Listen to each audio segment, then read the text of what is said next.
최근 우리나라 대중문화 이슈 중 단연 최고는 소위 50-50 사건입니다. 준비되셨나요? 네, 대표님.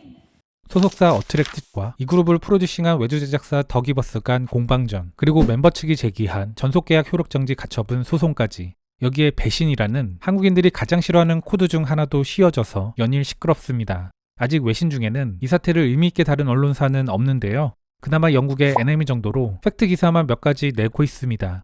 아마도 국내에서 크게 이슈가 되는 사안인 만큼 시차를 두고 해외 언론에서도 다루리라 봅니다. 이 사태를 깊이감 있게 다루는 해외 매체 기사가 나오면 추가로 소개드리겠습니다. 오늘은 볼만한 외신을 소개드리는 기존 방식이 아니라 현재까지 나온 팩트를 중심으로 사건을 소개해드리며 이번 사건의 의미에 대해 짚도록 하겠습니다.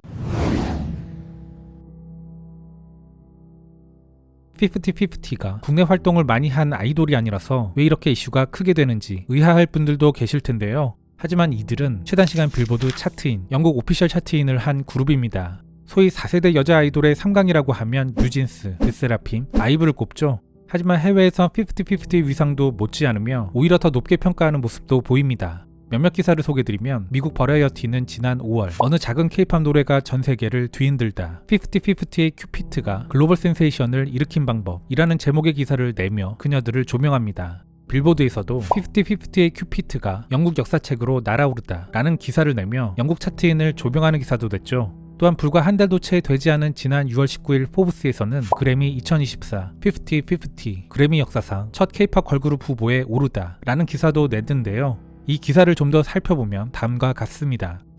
지금까지 그래미의 인정을 받은 그룹은 방탄소년단 한 팀뿐이다. 하지만 다른 K-POP 솔로 가수나 밴드가 그래미 후보에 오르는 건 시간 문제로 보인다. 그들의 싱글 큐피트는 미국을 포함한 많은 주요 시장을 놀라게 했다. 만약 50-50가 베스트 팝 듀오 그룹 퍼포먼스 부문에 노미네이트 된다면 방탄소년단의 뒤를 이어 K-POP 그룹으로는 두 번째로 이 부문에서 노미네이트 되는 쾌거를 이루는 것이다. 이렇듯 그 전망도 밝았기에 이번 사태는 K-POP 산업 전반에 미치는 영향도 클 것으로 예상되고 무엇보다도 관련 산업 종사자들에게는 큰 충격을 준 사건이기도 합니다. 실제로 슈퍼주니어, 인피니티, MC 더 맥스 등의 음악 작업에 참여한 프로듀서 미친 감성은 자신의 유튜브를 통해 외주 제작사 대표인 안성희 씨를 공개 저격하기도 했습니다. 상도덕에 어긋나고 후배를 양성하는 입장에서 도저히 묵과할 수 없었다며 자신의 의견을 대차게 피력하기도 했습니다. 크게 보면 이번 사건엔 3개의 주체가 있는데요. 바로 소속사인 어트랙트 측, 외주 프로듀싱을 맡은 더기브스 측, 그리고 멤버 측입니다. 지난 6월 23일 소속사인 어트랙트 측에서 외부 세력이 멤버를 강탈하려 한다는 성명을 냅니다. 바로 다음날 그 외부 세력으로 외주 제작사였던 더 기브스의 안성일 씨가 지목됐죠. 이때까지만 해도 여론은 중립에 가까웠습니다. 문제는 6월 28일 멤버 측이 등장하면서부터 여론이 기울기 시작합니다. 멤버 측에선 이미 지난 6월 19일 전속계약 효력정지 가처분의 소를 제기했다 알려졌는데요. 문제는 그 소의 내용이 대중들이 바라보기에 상식적 관점에서 벗어난 부분들이 많았던 겁니다. 소를 제기하면서 멤버 측이 제기한 문제는 크게 3가지입니다. 바로 정산이 투명하지 않다, 멤버의 건강 악화에도 소속사가 일방적으로 활동을 강행하려 했다, 그리고 소속사의 지원이 충실하지 못했다입니다. 이제 6개월밖에 안 된 걸그룹, 수익이 나기 시작한 지는 채 4개월도 되지 않은 이 그룹이 정산 문제를 걸고 넘어진 점, 해외 초점을 둔 그룹으로 포지셔닝한 탓에 국내 활동 스케줄 자체가 타 그룹에 비해 적었고 아직 해외 활동은 본격적으로 시작도 하지 않았는데 무리한 스케줄 이야기를 꺼낸 점, 4명의 멤버가 있는 신인 아이돌이 강남에 방 3개, 화장실 2개에 월세 270만원짜리 숙소에서 생활했는데 지원이 부족하다는 이야기를 꺼낸 점, 어느 것 하나 대중들이 받아들일 수 있는 포인트는 없었으며 의아하게 생각하기 충분했죠. 여기에 결정적으로 소를 제기하기 직전 50-50의 부모들이 상표권 출원을 했다는 점이 알려지면서 배신돌이라는 멸칭이 붙게 됩니다. 상표권 출원은 사건을 조직적으로 준비했다는 증거가 되기도 하는 겁니다. 이후 전홍준 대표와 워너뮤직 코리아 관계자가 나눈 통화 녹취도 공개되는 등 여론은 완전히 소속사의 손을 들어주게 됩니다. 제가 좀 확인할 게 좀 하나 있어서. 네네. 제가 그 안성일 대표한테는 네. 전에 그 바이아웃을 하는 걸로 저희가 200억 제안을 드린 게 있어요. 전 못 들어봤습니다. 못 들어보셨다고요? 예. 바이아웃이라는 게 뭐예요? 아니 그 레이블을 뭐 어떤 거를요? 그러니까 저희가 다 보통 표현으로 하면은 아이들을 다 이제 그 인수하고.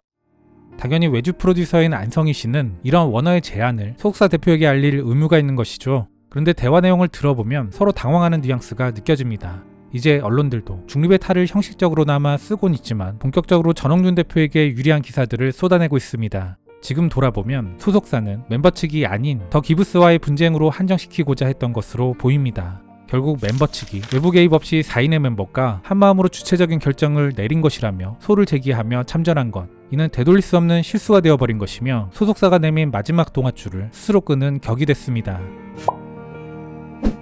통상 소속사와 가수 간 분쟁이 있을 경우 대중은 가수의 편을 들기 마련입니다. 가수가 상대적 약자인 경우가 많고 직접적으로 접한 사람들이기 때문에 대중적 친밀도도 더 높기 때문입니다. 하지만 이번 사건이 정확히 반대로 흘러가는 이유 중 하나는 이러한 객관적인 팩트뿐 아니라 정서적인 부분도 큽니다. 바로 전홍준 대표가 걸어온 길들과 그 속에서 행했던 행적들이 재조명되면서 대중들이 반응하고 있는 건데요. 전홍준 대표는 연예인 매니저로 시작해 해당 업계에서 30년간 일한 분입니다. 특히 지난 2002년 그룹 샵이 멤버 간 불화로 그룹이 해체될 때 여론이 서지영 씨에게 손을 들어주고 있을 때 유의하게 이지의 편을 들어준 사람입니다. 당시 샵은 생방송으로 진행된 음악방송을 펑크냅니다. 당시 이지혜가 같은 멤버였던 서지영을 갑작스럽게 폭행한 것이 펑크의 이유라는 기사들이 터져나오죠. 이에 이지혜 씨는 서지영이 먼저 폭언을 퍼부어서 참을 수 없었다. 이후 사과를 했지만 서지영이 이를 받아주지 않고 방송을 펑크냈다며 해명했지만 당시 가해자 입장이었던 이지혜 씨의 말을 믿는 이는 없었습니다.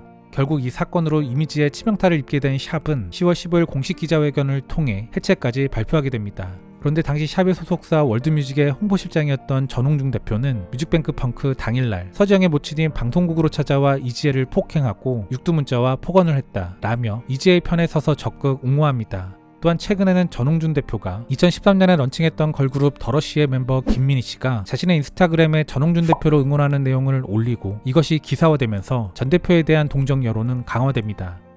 너무 속상하다. 우리 데뷔 초부터 용돈은 써야 한다고 없는 수익에서 늘 행사 스케줄 정산해 주셨고 사장님 덕에 중국어도 하게 되고 연기도 배워보고 춤도 배우고 나를 알아봐 주시고 늘 믿어주시고 지원해 주신 내 인생에서 정말 고마우신 분인데 우리 애들 노래 너무 잘한다고 착하다고 딸 같다고 가수는 노래만 잘하면 된다고 연습생 가수 생활 내내 더러운 꼴 한 번을 못 보게 하셨는데 사장님 그늘 벗어나자마자 더러운 꼴 정말 많이 봤을 정도. 우리 사장님 진짜 아버지처럼 좋으신 분인데 며칠 전에 사장님과 카톡을 했는데 그저 민이 잘 살고 있어 보기 좋다 하신다. 아버님 상 치르신 지도 얼마 안 되셨는데 걱정이다. 꼭 잘 해결돼서 마땅한 보상 받으셨으면 좋겠다. 이 외에도 전홍준 대표의 인간성을 들여다볼 수 있는 몇몇 증언들이 나오면서 대중들은 정서적으로 반응하게 되죠. 명확하게 해명되지 않는 것들에 대한 윤리적인 의심들도 안성일 대표에 대한 비난 여론을 강화시키고 있습니다. 한화에 약 1200만 원의 돈을 들여 스웨덴의 작곡가에게 곡을 사들여 만든 게 바로 글로벌 히트곡 큐피트입니다. 그런데 왜 그 곡의 저작권 중 95%를 안성일 대표가 갖고 있는지도 명확히 설명되지 않습니다. 사실 이론적으로는 저작권을 안성일 대표가 가질 수도 있는 부분이긴 합니다. 보통 제작자가 음악을 구입해올 때는 통상 곡비만 지급하지만 저작권까지 추가로 구입하는 경우도 있습니다. 만약 소속사에서 지급한 1200만 원의 돈이 곡비이고 더 기브스 측에서 곡비 외에 추가적으로 스웨덴 작곡가에게 저작권을 구입했다면 가능한 겁니다. 하지만 1200만 원의 돈에 저작권 구입 비용까지 포함되어 있다면 저작권은 소속사 측에 귀속되는 겁니다. 이것의 정확한 내용은 아마도 소송 과정에서 명확하게 밝혀질 겁니다. 그런데 사실 안성일 씨가 저작권 관련해 비난받아야 하는 것은 이것보다도 저작권자로 자신의 이름이 협회에 등록되어 있다는 겁니다. 저작권은 세부적으로 두 가지로 나뉘는데요. 바로 저작 입격권과 경제적 이득을 올릴 수 있는 권리인 저작 재산권입니다. 자신의 창작곡에 자신의 이름을 붙이는 저작 입격권은 구입하거나 마음대로 바꿀 수 있는 부분이 아닙니다. 이는 당연한 거죠. 내가 작곡한 곡에 대한 수익은 넘길 수 있어도 해당 곡의 원저작자 이름은 바꿀 수 없는 겁니다. 참고로 저작 입격권도 향후 리메이크 등의 2차 창작이 이뤄질 경우 지분 0%라도 수익을 낼 수 있는 길이 열려 있습니다. 얼마 전 공개된 전 대표와 안성일 씨와의 녹취가 바로 이에 관한 겁니다.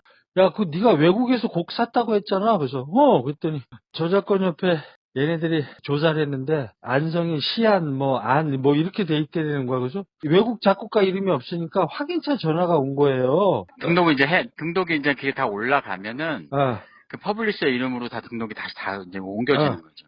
그런데 네. 지금 2달 됐는데 아직도 안 올라갔어요? 그건 한 3개월 걸려요. 지금도 여전히 한국저작권협회에는 안성일 씨의 이름으로 표기가 되고 있으며 이것은 윤리적인 문제로까지 발전하는 겁니다. 저는 이 진흙탕 공방이 어찌되었든 이 사건은 이미 끝난 거라고 봅니다. 왜냐면 이는 연예인에 관한 것이기 때문이죠. 연예인이라는 직업은 결국 대중의 인기를 먹고 사는 직업입니다. 50-50가 의도대로 소속사에서 벗어난들, 또한 상표권 다툼을 통해 자신들의 팀명을 사용할 수 있게 된다 한들 그게 무슨 의미가 있을까요? 이미 상표의 가치는 없어지고 국내에선 활동 가능한 영역이 없어질 텐데 말이죠. 배신돌, 할복한 거의 등의 단순하지만 강렬하고 명확한 대중들의 상징화는 주홍 글씨가 되어 평생 따라다닐 겁니다. 그나마 딱 하나의 희망은 있는데요. 그 단서는 전홍준 대표가 가수들이 안성일 씨에 의해 가스라이팅을 당했다라고 주장하는 것에서 찾을 수 있습니다. 이 말 속에는 멤버 측도 피해자라는 의미가 내포되어 있는 것이죠. 저는 이 주장에 전홍준 대표가 멤버들에게 전하는 메시지가 들어있다고 생각합니다. 실제로 전홍준 대표는 여러 경로를 통해 가수들이 아직 어리다며 멤버들만큼은 보호해달라는 메시지들을 냈습니다. 또한 불과 며칠 전인 7월 9일에는 50-50의 멤버 키나의 생일을 맞아 공식 SNS 계정을 통해 생일 축전을 내기도 했죠. 눈물의 사죄를 하고 오해를 풀었다는 방식으로 소속사에 돌아간다면 그나마 이것이 하나 남은 유일한 해결 방법일 겁니다. 개인적인 판단으로는 그렇다 한들 이미 그녀들의 연예인으로서의 수명은 끝났다고 봅니다. 50-50가 한참 해외에서 반응이 올 때 그녀들을 두고 여자 BTS라 말하는 사람도 많았죠. BTS처럼 서사가 좋았으니까요. 오히려 K-팝이 하나의 장르화되어 버리고 해외 K-팝 팬덤이 커진 지금이기에 환경 자체는 BTS 때보다 훨씬 좋은 조건이었습니다. 개인적으로 아쉬운 부분은 제대로 개념 잡힌 중소기획사가 크게 성장할 수 있는 황금 같은 기회를 놓쳤다는 점입니다. 또 누가 알까요? 마치 하이브가 기존 빅3 체제를 확대시켜버린 것처럼 어트랙트도 할 수 있었을지. 무엇보다도 저는 이런 가능성의 싹이 잘린 게 너무 안타깝습니다. 단순히 아이돌 한 팀의 몰락보다도 말이죠. 그러나 저는 부정적으로만은 보지 않는 게 어트랙트가 얻은 게 있다고 봅니다. 바로 가수의 서사가 아닌 제작사의 서사입니다. 어쩌면 우리는 끝이 아닌 그 서사의 시작을 보고 있는 건 아닐까요? 아무튼 지금도 멤버들과 그들의 부모가 한 선택이 미스터리합니다. 누가 자신에게 투자하고 있는지 이걸 왜 간과하고 있을까요? 모든 걸 걸고 투자한 사람과 돈 받고 트레이닝 시켜준 것일 뿐이며 그룹이 실패해도 소속사가 망해도 수억의 외주 제작비를 챙길 수 있는 사람, 과연 누가 운명 공동체가 되어야 하는 건지 왜 이 명확한 걸 모를까요? 또한 우리가 살아가는 자본주의 사회에서 계약과 계약의 성실한 이행이라는 게 얼마나 중요한 것인데 어찌 저런 말도 안 되는 이유로 계약을 깨려고 시도하는 건지 전 대표님 말대로 가스라이팅 당한 걸까요?